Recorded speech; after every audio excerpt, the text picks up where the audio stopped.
Richard Branson, Donald Trump, and Oprah Winfrey understand the value of being a brand. Branding has been around since the dawn of man.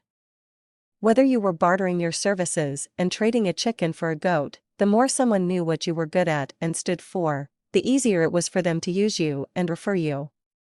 When you brand well, you don't have to sell. Historically, companies were the brand, and we stood behind our businesses. That game has changed because the internet and audiences want to be able to identify the person behind it all.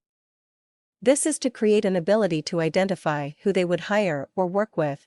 Because the internet became overwhelming, there needed to be a way to connect. So, the person moved from behind the company and started to stand in front. You can see prime examples of this, and the effect it has on the ability to promote a product or service easier.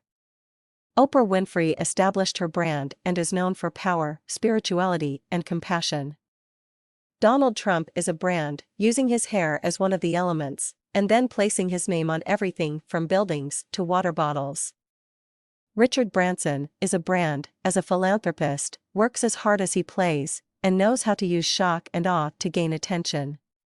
Each have their own company, but that is mild-mannered and dull, compared to the life-size brand that is themselves. For many people transitioning from being a company to a personal figure as the brand, this created a problem in that the person did not become fully establish the brand, but sent mixed messages between company and themselves.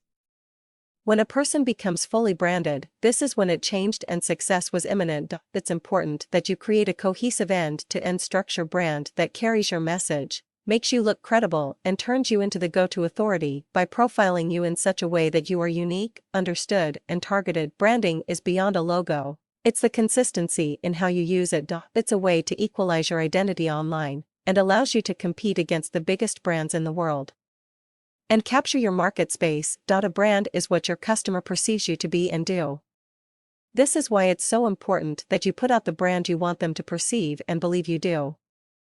You need to project the image you want so your customer can feel and relate and believe you. When you don't take time to establish your brand, your customer will determine what it is, and it can be differently perceived by every one of them, confusing your target audience completely.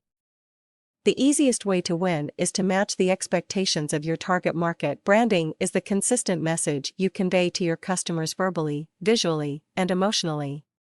You have seconds to make an impact, and your brand is where it needs to begin. Your brand needs to resonate with your target market at every level, and be unique to you. Your brand has to take the lead. What do you want to be known for? Then work everything around that.